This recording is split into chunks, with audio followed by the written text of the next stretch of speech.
The Janitor's Justice, a battle against corruption and racism. The cold concrete wall pressed against Daniel Park's face as Officer Mitchell slammed him into it, a knee grinding into his neck. FBI, undercover. Daniel gasped, struggling to breathe. Chief Harrison scoffed, his laugh sharp and mocking. Yeah, right, and I'm the governor, he sneered, tightening the cuffs until Daniel's wrist stung. 7 minutes later, the precinct doors exploded open. Federal agents. Release him now. Agent Laura Bennett bellowed, her team's weapons drawn. Harrison's smirk twisted into something darker as he hissed. This is just the beginning, kid. Daniel Park, a rising FBI star with a knack for cracking financial crimes, never expected to end up in a corrupt town like Crestwood. 6 months earlier, he'd been in D.C., his Stanford cybercrime degree earning nods from colleagues. When the call came to infiltrate Crestwood Financial Group, Daniel jumped at the chance. The mission: blend in as a janitor, decode shady transactions, and stay invisible. What the briefing didn't mention was Crestwood's deep-seated racism, a poison that would turn his assignment into a fight for survival. Pushing his janitor's cart through Crestwood Financial's polished halls, Daniel collected terabytes of data, exposing a money laundering scheme. But the deeper he dug, the uglier it got. A web of corruption tying the company's executives to City Hall and the police. Chief Thomas Harrison, a 15-year veteran, had built a force that mirrored his biases. Complaints about racial profiling of Black and Latino residents vanished. Officers who questioned him, like Detective Emily Carter, got stuck on midnight patrols in rough neighborhoods. Those who played along, like Officer Ryan Mitchell, climbed the ranks fast. 3 months in, Daniel spotted documents linking payments from Crestwood Financial to a foundation controlled by Mayor Edward Langley. The sums matched police budget hikes, funneled into a slush fund Harrison controlled. The mission shifted from corporate fraud to public corruption. Each night, Daniel sent encrypted files to Agent Bennett, his handler, who warned, "These guys will kill to protect their racket." One night, copying files from the CFO's computer, Daniel was caught by a security guard who called Mitchell directly. Within minutes, 6 cruisers surrounded the building, lights flashing, sirens off. "Thief!" Mitchell spat, slamming Daniel against a stairwell wall, his hidden flash drive clattering away. Another Asian crook thinking he's clever. When Daniel tried to explain his FBI status, Mitchell laughed. "Sure, and I'm the Pope." Harrison arrived, smirking. "Korean, Chinese, whatever you are, you picked the wrong town." At the station, the booking was a humiliation ritual. Officers planted drugs in Daniel's pockets, cracked his nails during fingerprinting, and led him to a cell when the doors burst open. Federal agents. Bennett's voice cut through the chaos.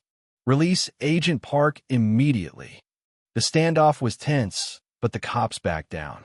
Harrison muttered, "You'll regret this," as Daniel, bruised and bleeding, was freed. The next week was hell.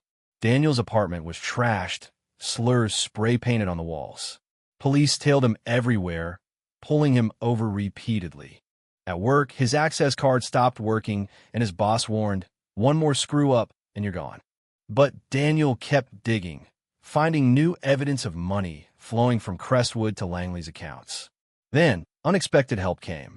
Detective Carter slipped him a flash drive in a parking garage. "I've been tracking Harrison's corruption for years," she whispered. "This has complaints he buried, proof of racist policing." The stakes skyrocketed when Daniel's pregnant wife, Sarah, was followed by Mitchell in a grocery store. "Your husband's trouble," he sneered, eyeing her belly. "We're watching you." Sarah texted Daniel, terrified. Furious, Daniel confronted Mitchell, who mocked. "What'll you do, Fed? Hit me." A cruiser filmed nearby, daring him to snap. Bennett pulled him back. "They want you to lose it. Don't give them the excuse." Things worsened. Harrison visited Crestwood Financial, tightening security. A court notice arrived, claiming anonymous concerns about Daniel's domestic violence, threatening to monitor Sarah post-birth. Then, Carter's flash drive proved its worth. Body cam footage of slurs, skewed arrest stats, buried complaints. Daniel recorded Mitchell boasting. "Chief says hit you from all angles." Family's the weak spot for your kind. This was gold, proof of targeted harassment. But Harrison struck back. Internal Affairs Captain James Foster, initially fair, cleared Mitchell, claiming the recording corrupted. Foster later admitted, Langley threatened my pension and my son's college fund. Carter was arrested on fake corruption charges. Daniel's locker was planted with drugs and stolen goods, leading to another arrest. News crews swarmed, painting him as a criminal janitor.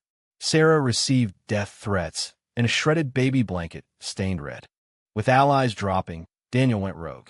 He broke into Crestwood Financial, tripping alarms to draw Harrison's crew. The real goal, a hidden safe with handwritten ledgers tying Harrison, Langley, and judges to the scheme. As police stormed in, Daniel escaped through an air shaft, barely evading a fake guard who screamed cop. A text from Carter, now freed, guided him to a service elevator, where a borrowed uniform got him past checkpoints. Hiding in a sympathetic resident's basement, Daniel learned Sarah was safe, but a trap was set. We have your wife. Bring the evidence to Warehouse 14, midnight. It was a bluff, but Daniel saw his shot. With Bennett's trusted team, he rigged the warehouse. At midnight, Harrison and Langley appeared, offering a deal. Drop this, and your family's safe. Daniel played defeated, handing over a fake evidence bag. Then, FBI agents swarmed. Freeze! Bennett shouted. Harrison fired at Daniel. The bullet stopped by his vest. In the chaos, Daniel tackled Harrison, zip-tying him as agents secured the scene. But Harrison had a final card, a program wiping all evidence. At Police HQ, Daniel found a laptop in Harrison's safe, using the chief's face to hijack the system. Files restored, revealing every accomplice, including an FBI mole, Assistant Director Paul Reed. The trial was a reckoning. Harrison got 28 guilty verdicts, racketeering, civil rights violations, attempted murder. Langley flipped, exposing judges and councilmen. Mitchell got 15 years. Crestwood's empire crumbled. The Justice Department overhauled the police and DR. Alicia Morgan, a civil rights lawyer, became mayor, dismantling racist policies. Daniel took a new FBI role fighting systemic discrimination, his newborn son thriving despite a rough start. 6 months later, Daniel lectured recruits, his son cooing in Sarah's arms. Corruption hides in silence, he said. Our job is to bring light. Crestwood was healing. Complaints down 68%, arrests fairer. At dinner with Foster and Carter, now leading reforms, Daniel felt the fight's worth. The city wasn't perfect, but it was better. What do you think? Have you ever faced injustice or violence that made you question the system? Share your story in the comments. Do you believe standing up is worth a risk? Or is the cost too high? Your voice matters.